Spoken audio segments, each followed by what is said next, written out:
오늘 제목인 이 증거 있습니까? 여기에는 어떤 지문을 달면 좋을까? 어떻게 이 문장을 읽으면 좋을까? 우리 마음대로 우리가 기록한 저자의 의도와는 다르게 읽는 것이 아니라 성경의 의도에 맞게 이 요한일서의 저자가 말하고 싶은 그 의도에 맞게 이 문장을 우리가 어떻게 읽어야 할까? 오늘 그 지문을 함께 달아보려고 합니다.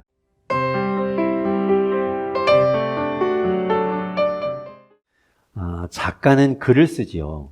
작가는 글을 쓰고 독자는 그 작가가 쓴 글을 읽습니다. 작가는 머릿속으로 이미 그 모든 장면들을 다 그리고 있어요. 마치 그 장면 속에 자기가 들어가 있는 것처럼 그 장면들을 글로 표현해 냅니다. 한 줄의 대사, 한마디의 어떤 감탄사도 그 말하는 사람이 어떤 마음을 가지고 어떤 높낮이로 어떤 강약으로 말하고 있는지를 그 작가는 알고 그 글을 쓰죠. 그런데 글을 읽는 독자는 그것을 잘 모를 때가 있습니다. 작가의 의도와는 전혀 다르게 그 글을 읽을 때가 있지요. 예를 들면 이런 겁니다. 응이라는 이 한 음절의 이 단어를 말할 때 우리가 알았다고 말할 때는 응 이렇게 이야기하지만 귀찮아서 대답할 때는 뭐 이렇게 대답하죠. 그러니까 그 한마디의 말이 여러 가지 의미를 담을 수 있고 그 읽을 때 어떤 마음을 담느냐에 따라 다르게 해석될 수 있겠죠. 그래서 그것을 방지하기 위해서 희곡이라는 것에는 지문을 달죠. 그래서 어떤 마음으로 어떤 또 대사를 이렇게 해야 하는지에 대해서 이렇게 적어 놓고 지시해 줍니다. 오늘 설교의 제목은 증거 있습니까? 입니다. 여러분은 증거 있습니까? 라는 이 문장을 어떻게 읽으십니까? 마치 자신은 당당하다는 듯이 죄가 없고 어디 증거 있으면 가져와 보라는 듯이 이렇게 말할 수 있겠지요. 증거 있습니까? 이렇게 해요. 약간 고개를 빳빳이 쳐들고 또 고개도 살짝 옆으로 틀고 시선은 내리까는 그런 시선으로 증거 있는 거만한 표정을 지으면서 말할 수 있겠죠. 또 이렇게 말할 수도 있습니다. 자기는 억울하다는 듯이 증거 있습니까? 라고 되물을 수도 있을 겁니다. 또한 증거 있습니까? 증거 있습니까? 뭔가 그 증거가 간절히 필요한 사람은 그 증거 하나로 살 수 있다는 희망을 가진 사람은 그 한 가닥 희망에 모든 것을 거는 마음으로 증거 있습니까? 라는 그런 간절한 마음을 담아 읽을 수도 있겠죠. 오늘 우리는 이 증거에 대한 이야기를 하려고 합니다. 그렇다면 오늘 제목인 이 증거 있습니까? 여기에는 어떤 지문을 달면 좋을까? 어떻게 이 문장을 읽으면 좋을까? 우리 마음대로 우리가 기록한 저자의 의도와는 다르게 읽는 것이 아니라 성경의 의도에 맞게 이 요한일서의 저자가 말하고 싶은 그 의도에 맞게 이 문장을 우리가 어떻게 읽어야 할까? 오늘 그 지문을 함께 달아보려고 합니다. 지난 4월 22일 저는 갑자기 심근경색이라는 병이 찾아왔습니다. 발음도 잘 안 돼요. 워낙 낯설어서. 이름하여 급성 심근경색이었습니다. 우리 몸의 모든 장기는 혈액이 공급돼야 한다고 합니다. 그 혈액, 이 피가 가야 그 피 안에, 그 혈액 안에 산소와 영양분이 담겨서 가게 되죠. 그래야 장기가 죽지 않고 살아있게 되는 겁니다.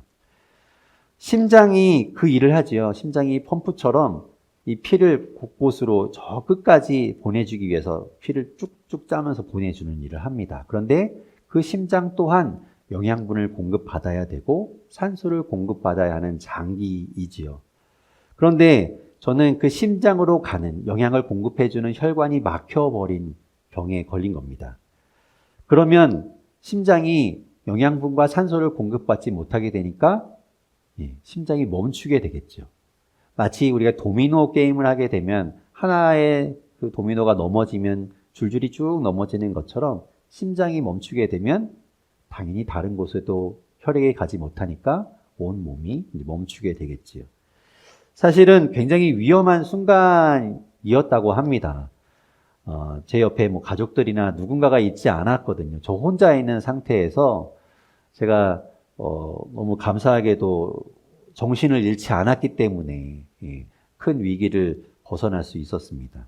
하나님이 저를 붙들어 주셔서 제가 정신을 차리고 이제 119에 구조 요청을 했기 때문에 잘 넘길 수 있었죠.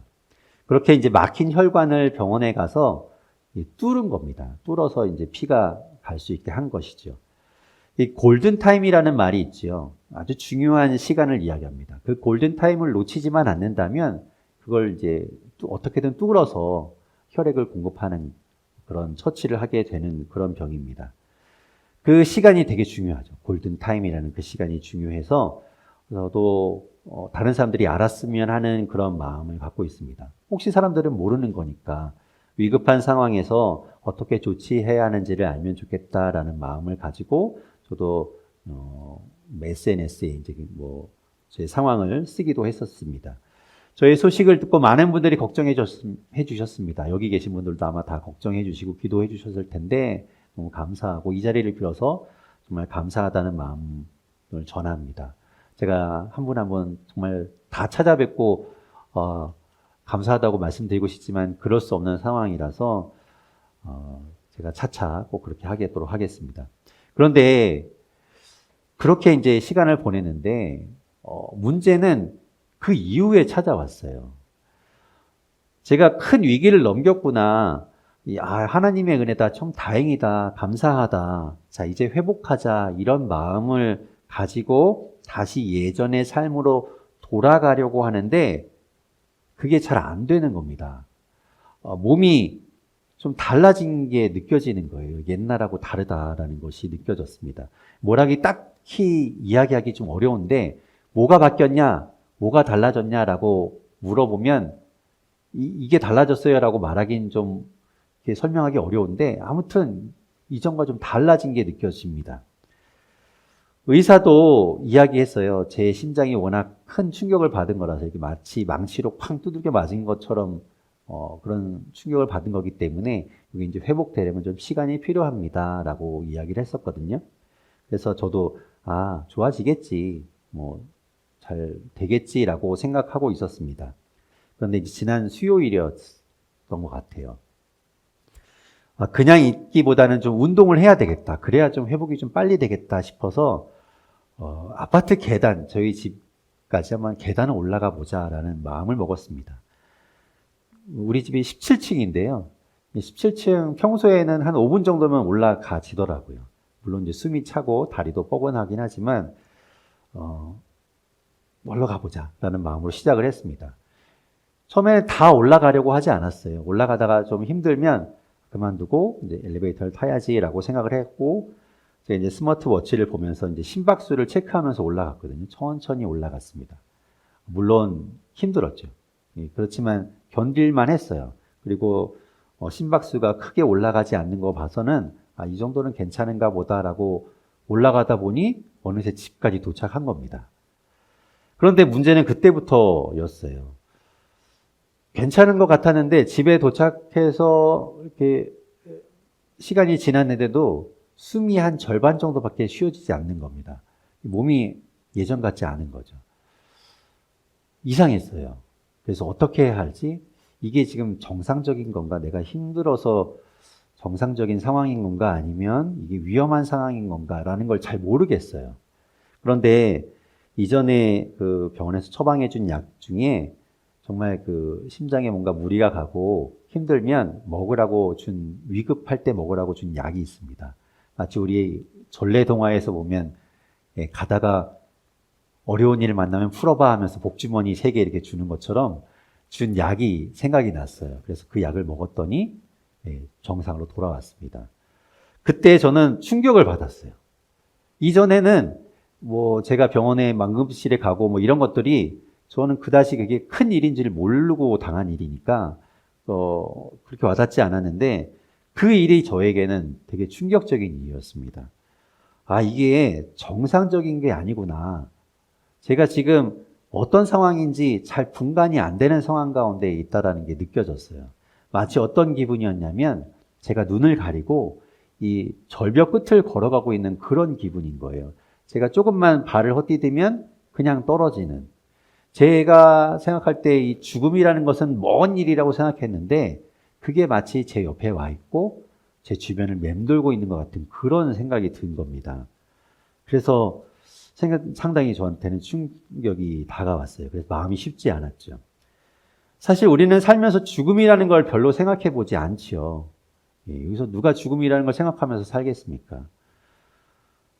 우리는 말합니다. 오늘이 마지막인 것처럼 살자라고 이야기는 하지만 그것이 우리가 죽겠다는 것을 인지한다기보다는 오늘을 좀 후회 없이 살자라는 뜻으로 우리가 말하는 것이겠죠. 제가 왜 이야기를 꺼냈는가 하면 우리는 뭔가 좀 확실한 증거를 찾기를 원해요. 그런 증거가 있으면 안심이 될 것 같습니다.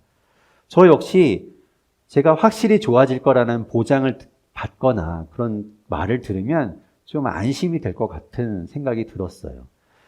의사 선생님, 제가 좋아질 것 같나요? 제가 좋아질 수 있나요? 원래대로 돌아갈 수 있나요? 라고 물었을 때, 네, 그럼요. 지금부터라도 관리를 잘하면 충분히 이전만큼 될 수 있어요. 제가 의사직을 걸고 제가 증언하겠습니다. 보증하겠습니다. 라고 그런 확실한 증거를 듣기를 바라는 것이죠.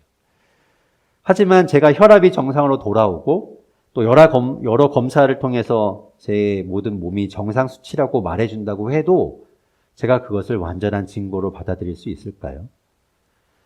괜찮다고 정상이라고 아무리 말한다고 해도 제가 그것을 받아들이고 제가 그것을 믿지 않으면 저에게는 아무 소용이 없는 겁니다. 제가 계속해서 걱정하고 두려워하고 또 몸이 이상하다고 느낀다면 수치상으로 아무리 정상이라고 이야기해도 그건 저한테 정상이 아닌 것이죠. 결국 무슨 말인가 하면 이 증거라는 건 보는 사람이 그리고 증언을 듣는 사람이 받아들이냐에 따라서 그것을 자기가 믿느냐에 따라서 달라지게 된다는 거예요. 오늘 본문도 그것을 이야기하고 있습니다. 오늘 본문 9절과 10절에 이렇게 이야기해요. 오늘 본문 9절과 10절 말씀 같이 읽어보겠습니다. 함께 읽겠습니다. 시작. 만일 우리가 사람들의 증언을 받을진대 하나님의 증거는 더욱 크도다.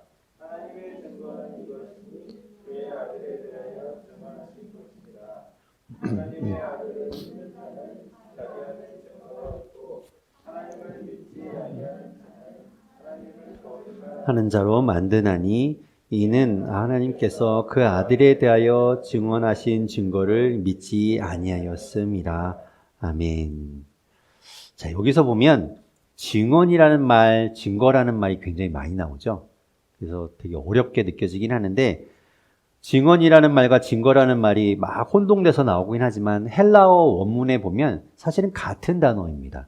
그러니까 우리가 증언이라고 통일해서 이야기하던 증거라고 통일해서 이야기하던 다 괜찮아요. 어느 쪽이든 여러분이 해석하기 편한 쪽으로 이렇게 통일시켜서 보시면 조금 도움이 되실 겁니다. 제가 의사로부터 확실한 증언을 듣고 싶어 했던 것처럼 사람들은 확실한 말을 듣고 싶어 합니다. 그렇죠? 불확실하고 좀 모호하고 끝이 불분명한 말을 듣고 싶어 하는 사람은 별로 없어요. 더구나 우리는 한 사람의 말을 그것을 신뢰하기를 좀 꺼려 합니다. 한 사람이 말하는 걸 내가 믿어도 될까? 이런 마음을 가지고 있죠. 그래도 그런 마음을 가지고 있는데 성경도 그것에 대해서 이야기합니다. 그래서 한 사람이 아니라 두세 사람, 적어도 두세 사람의 증언에 대해서 신뢰하라고 이야기하지요. 신명기 19장 15절이 대표적인 구절인데 제가 읽어보겠습니다. 사람의 모든 악에 관하여 또한 모든 죄에 관하여는 한 증인으로만 정할 것이 아니요 두 증인의 입으로나 또는 세 증인의 입으로 그 사건을 확정할 것이며 한 사람의 말만은 믿지 말라고 이야기하는 거예요. 두 사람 또는 세 사람의 이야기를 듣고 그 사건을 확정해라 라고 말하고 있죠. 그래서 오늘 본문에도 9절에 보면 사람의 증언이라고 이야기하지 않고 사람들의 증언이라는 이 복수를 쓰고 있는 거예요. 사람들의 증언. 같은 증언을 하는 사람이 많으면 많을수록 우리는 확실하게 느끼고 믿음이 생기겠지요. 그런데 하나님의 증언은 어떨까요? 하나님은 한 분이시잖아요. 여러 하나님의 증언이 있을 수 없죠.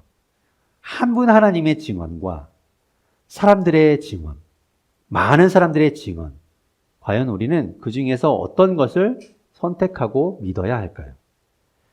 사람들이 말하는 그 증언이 많으면 좋을 것 같지만 오히려 많다고 해도 그것이 해가 될 수 있습니다.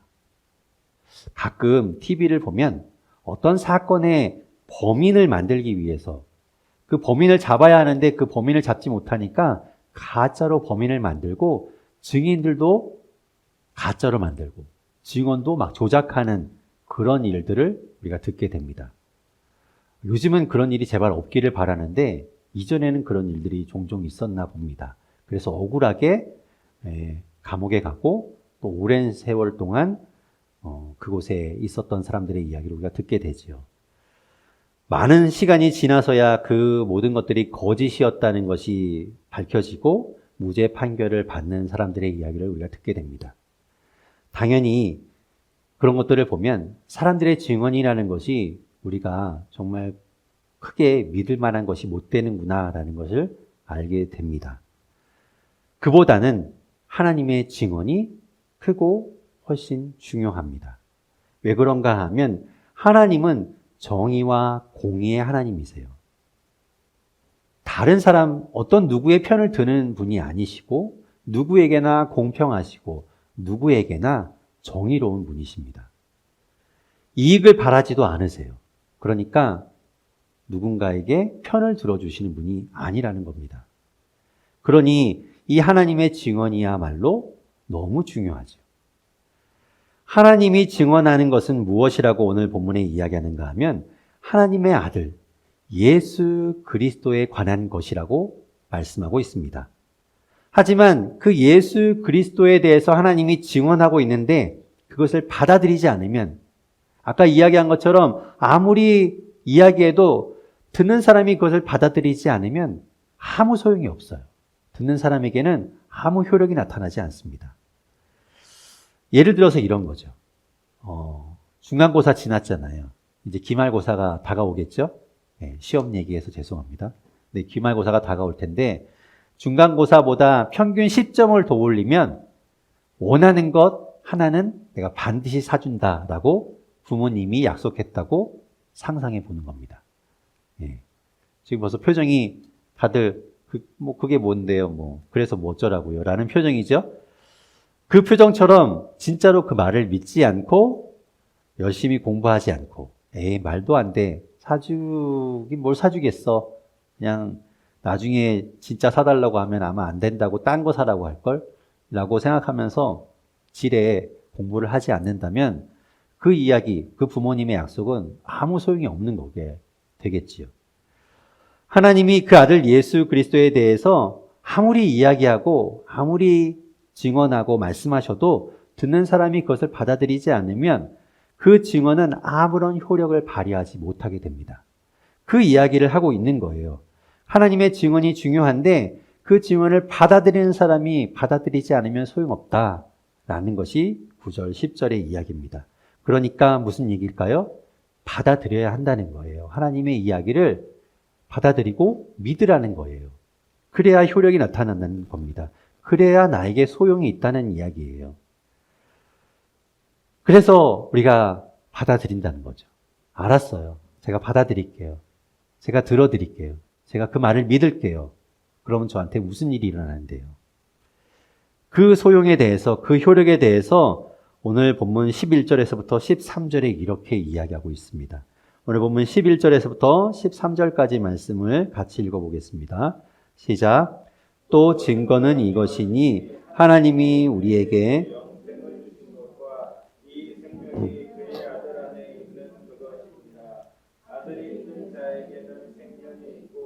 하나님의 아들이 없는 자에게는 생명이 없느니라. 내가 하나님의 아들의 이름을 믿는 너희에게 이것을 쓰는 것은 너희로 하여금 너희에게 영생이 있음을 알게 하려 함이라. 아멘. 제가 증거라는 단어를 증언으로 바꿔도 된다고 했죠. 그렇게 바꿔보면 이 하나님의 증언은 우리에게 영원한 생명을 주셨다라는 건데 그 영원한 생명은 그냥 생명 자체로 주신 것이 아니라 예수 그리스도, 그 하나님의 아들 안에 담아서 주셨다는 그런 말입니다. 요한복음 1장 4절은 이렇게 말씀하세요. 그 안에 생명이 있었으니 이 생명은 사람들의 빛이라. 또 요한복음 5장 26절은 말씀합니다. 아버지께서 자기 속에 생명이 있음같이 아들에게도 생명을 주어 그 속에 있게 하셨고. 생명이라는 것이 누구 안에 있다고요? 예수님 안에 있다는 겁니다. 예수 그리스도 안에 생명이 있는 거예요. 그 예수 그리스도를 통째로 우리에게 주셨다는 겁니다. 오늘 주보 앞에 사진에 보면 어떤 사진이 있나요? 화분이 있는 사진이 있어요. 그죠? 이 화분에 이게 어떤 나무인지 잘 모르겠는데 하여튼 이 나무는 살아있는 나무니까 이 안에 생명이 있겠죠. 이 생명이 나무 안에 있는데 이체로 지금 사진에 찍혀 있는 겁니다. 마치 그런 거예요. 영원한 생명이 있는데 그것이 예수 그리스도 안에 있고 그 예수 그리스도 자체를 통째로 우리에게 하나님이 주셨다는 겁니다. 제가 여러분에게 이 지갑을 선물로 준다고 하면 이 안에 있는 카드, 이 안에 있는 현금, 사실은 현금 별로 없습니다. 아까도 현금을 쓰려고 했는데 없었고 당황했는데 하여튼 없지만 제가 지갑을 여러분에게 통째로 드린다고 하면 그 안에 있는 것들을 다 같이 드리는 거죠. 그런 거예요. 하나님이 예수 그리스도 그 아들을 우리에게 주셨다는 건 그 안에 있는 생명도 함께 우리에게 다 주셨다는 것을 이야기합니다. 그러니까 나에게, 여러분에게 지금 예수 그리스도가 있다면 여러분 안에 무엇도 함께 있는 겁니까? 영원한 생명도 함께 있는 거죠. 예수 그리스도 안에 영원한 생명이 있으니까 그분 아니고는 그 예수 그리스도 안에 영원한 생명이 있는 거니까 다른 방법으로는 영원한 생명을 찾을 수가 없어요. 가질 수가 없어요. 예수 그리스도를 통해서만 우리가 영원한 생명을 갖게 되는 것이죠. 그래서 요한 1서의 저자가 마지막 13절에 이렇게 이야기하는 겁니다. 요한 1서 전체를 쓰는 이유에 대해서 이렇게 이야기하는 거예요.